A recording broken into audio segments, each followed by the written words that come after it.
On behalf of St James Ethics Centre, the Wheeler Centre, the Melbourne Food and Wine Festival, The Age, the City of Melbourne and the ABC, all of whom have worked together to make this event possible, I'd like to welcome Philip Woolen.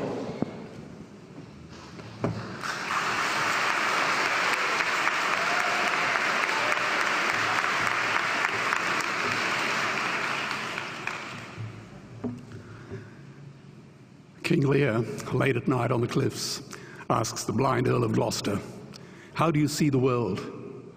And the blind man Gloucester replies, "I see it feelingly.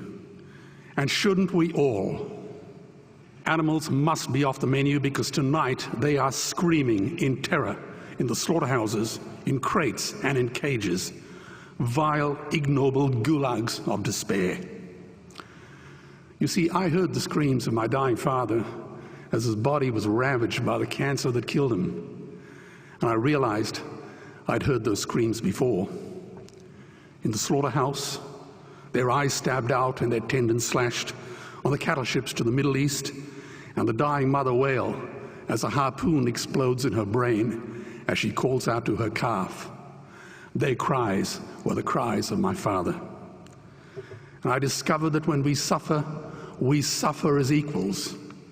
And in their capacity to suffer, a dog is a pig, is a bear, is a boy. Meat today is the new asbestos, more murderous than tobacco. CO2, methane and nitrous oxide from the livestock industry are killing our oceans with acidic, hypoxic dead zones.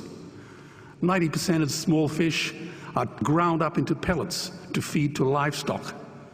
Vegetarian cows today are the world's largest ocean predators.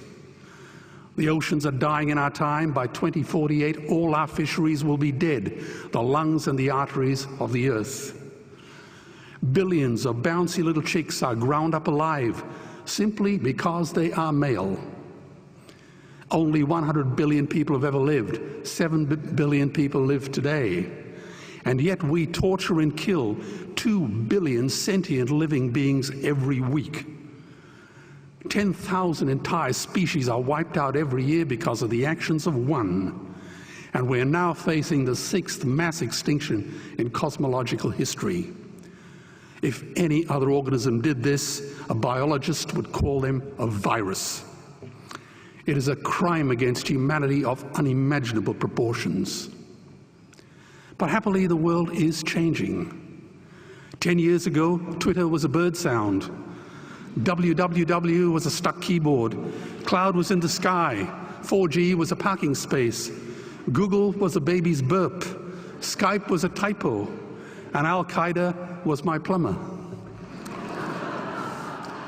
Victor Hugo said, "There is nothing more powerful than an idea whose time has come." Well, animal rights today is now the greatest social justice issue since the abolition of slavery. Do you know there are over 600 million vegetarians in this world? And that is bigger than the United States, England, France, Germany, Spain, Italy, Canada, Australia, New Zealand, all put together. If we were one nation, we would be bigger than the 27 nations of the European Union. Can you believe that? And despite this massive demographic footprint, we are still drowned out by the raucous hunting, shooting, killing cartels who believe that violence is the answer when it should not even be a question. Meat kills animals, kills us, and is killing our economies. Medicare has already bankrupted the United States.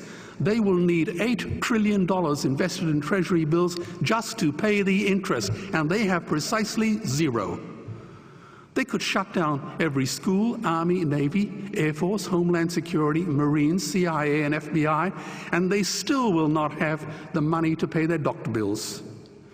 And our Cornell and Harvard say that the optimum amount of meat in a healthy human diet is precisely zero.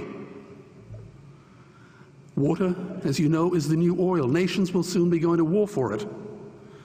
Underground aquifers that took millions of years to fill are now running dry. It takes 50,000 liters of precious drinking water to make 1 kilo of beef. Today, 1 billion people are hungry. 20 million people will die from malnutrition. Cutting meat by only 10% will feed 100 million people, and eliminating meat will end starvation forever. If everyone ate a Western diet, we would need 2 planet Earths to feed us. We've only got one, and she is dying.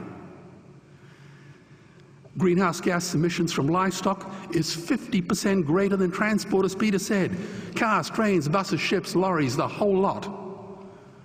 And as I travel around the world, I see poor countries who sell their grain to the West while their own children starve in their arms. And the West feeds it to livestock so we can eat a steak? Am I the only one who sees this as a crime? Believe me, every morsel of meat we eat is slapping the tear-stained face of a hungry child. When I look into her eyes, do I remain silent? The earth can produce enough food for everyone's need, but not enough for everyone's greed. We are facing the perfect storm. If any nation had developed weapons that could wreak such havoc on the planet, we would launch a preemptive military strike and bomb it back into the Bronze Age. But it's not a rogue state, it's an industry. The good news is we don't have to bomb it. We can just stop buying it. Sir George Bush was wrong. The axis of evil does not run through Iraq, Iran, or North Korea. It runs through our dining tables. Weapons of mass destruction are our knives and forks.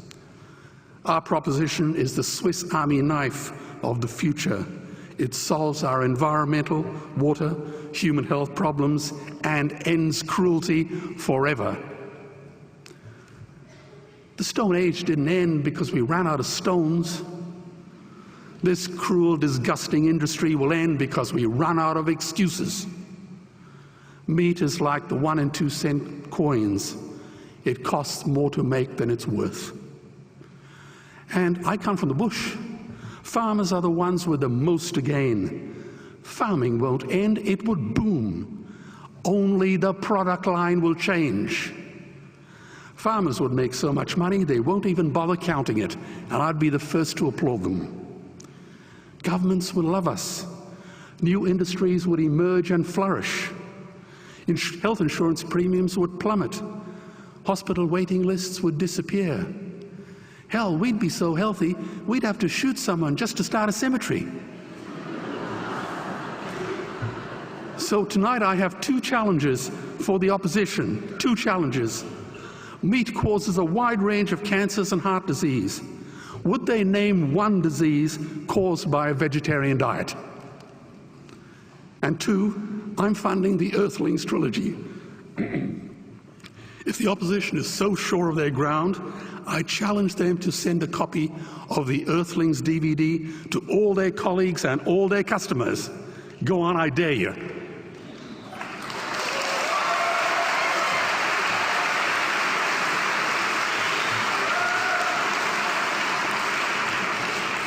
Animals are not just other species, they are other nations, and we murder them at our peril. The peace map is drawn on a menu.